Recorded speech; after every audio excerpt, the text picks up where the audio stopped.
No sang omuntu ayogera ku walukaga basudde wekitiibwa ne bayita walukaga basudde wekitiibwa ki.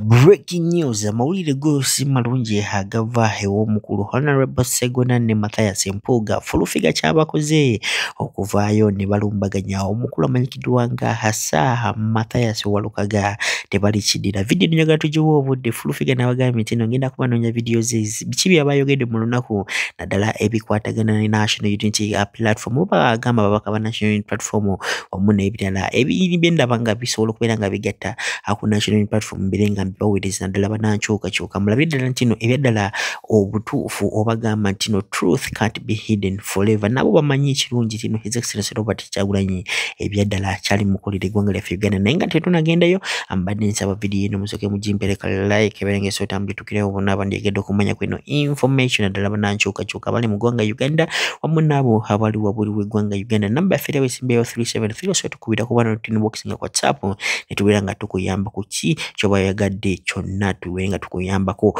Omukulu amanyikiddwa nga fulufiga olunaku olwaliro akedde kubeera nga asabula Honorable Segona nagamba nti nno tuddamu okubeera nga omanyira Mathias Walukaga. What does that indicate? That indicates that bana basajja aba NRM aba bloggers nabo ebyaddala bali mu appreciating amaanyi ga His Excellency Robert Kyagulanyi. Kyova nabagamba kino Bobi Wine kizibu nnyo okubeera nga omujja mukamwako n'oba oyogedde ku mmere ogenda kumekerera oyogedde ku His Excellency Robert Kyagulanyi kisomero Robert Kyagulanyi bingi nnyo njagala osooka omuwulirize tumale tuyongereyo.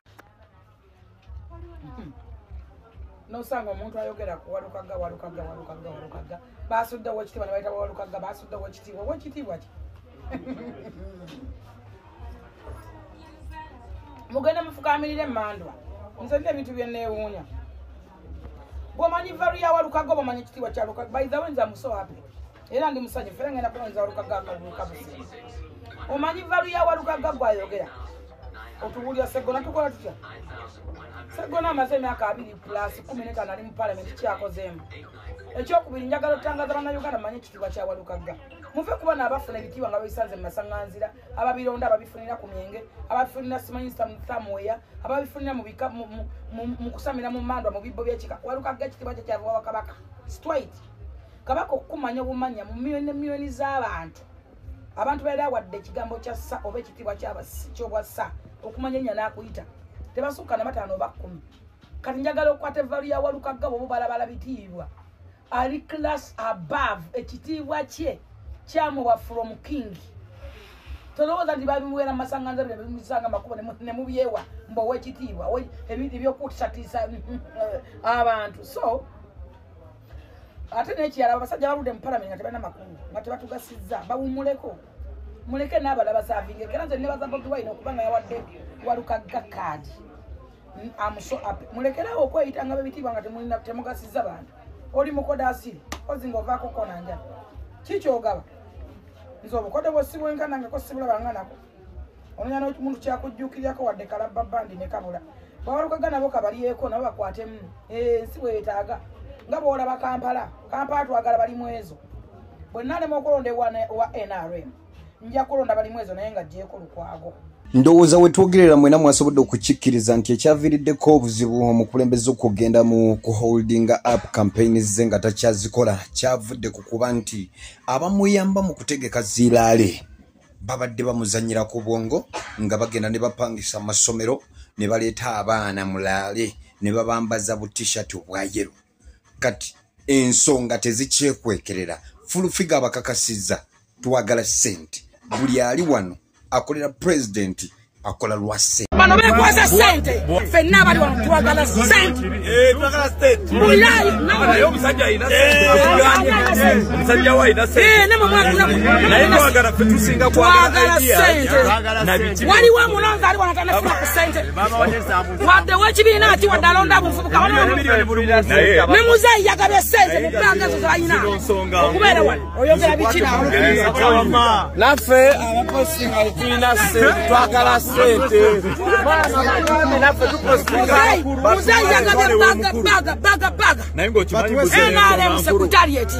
yagabe buli muntu ayangidde na ina kantu wakati ina banga ndakana naffe twafunye sente okujja wano mama agenda kumpa ku sente yafunye sente wali mulonzi aliwo natanafuna ku sente mama yafunye sente agenda kumpa yabagamba agenda tukkiriziganye bweno nsonga olabye mutima okwagira omwana ono mukagga agenda kunjosa Tereza. Alright, byonga tubitedde ku mabbali nkugambye Uganda ekyayina ddala olugendo luwanvu nnyo okubeera ng'atuyigiriza abantu ebintu bingi nnyo. Omukulu Calvin Kayanja ayongedde ddala okubeera ng'atulaga obusiru bwe nti nno ayinza okubeera nga ate yasomerako ddala. Olunaku olwaleero His Excellency Robert Kyagulanyi yavuddeyo n'agamba nti nno ebyo ebisooto by'oli mu kulaba mulimu gold. Ebisooto ebyo ye yakozesa oluzungu n'agamba look at gold. Kyabadde ategeeza laba mining eyo gye muli kulaba ku screen yo ng'agamba nti awolaba wali amazzi awo wali gold, ewolaba ewali ebisikosiko wonna wali gold, kubanga waliwo abantu oba wali abantu abali babeerawo okwawo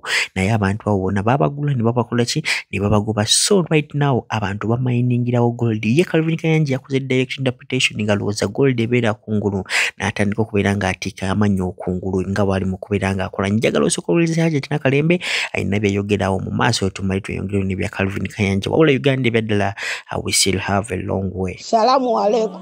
Hajati Nakalembe omusomi w'edduwa. Bw'oba wenyiye embeera embi yankusomere ku dduwa. Abali ebweru mirimu gigaanye papula zeesibye kino kyekyoto kwensabira omukisa kobe ng'odiriddawa wali wenkusabira n'ofuna emikisa. Ky'oba olabanga abirira ebinyonyi ebitalina kyakulya naawe atalina mulimu jangu kusomere ku dduwa ofuna omukisa. Eno ennyanja kwesula buli kimu ekisira ne kiba kikujjudde nekikasuka mu nnyanja nekikunta ne kigenda. Nze Hajati Nakalembe kambawo ennamba yange yeeno 075237529 temuddeeyo ne mwebakira ebizibu nkoye ku nnamba yange eno. This is gold. Olaba ebyo ebisooto byonna byemulaba oyo gold.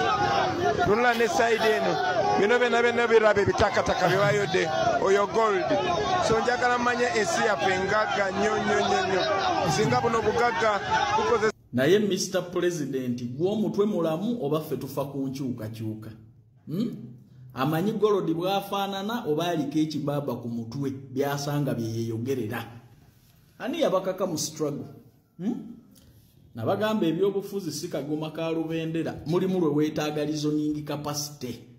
Kati alabye ebisooto alaba golodi.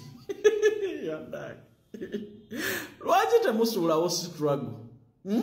Ani yabakaka struggle? Ani yabakaka enkyukakyuka? Mujja kugamba mbayeekera nnyo ne golodi aliwaawo.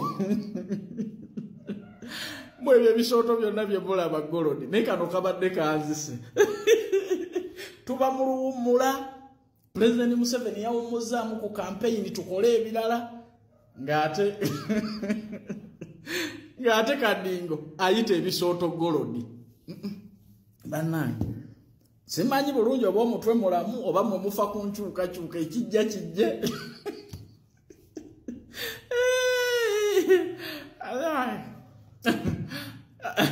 Omuntu yenna alowooza nti Kadinga asobola okusiguukulula dikiteeto oliko ekikyamu ku mutwe.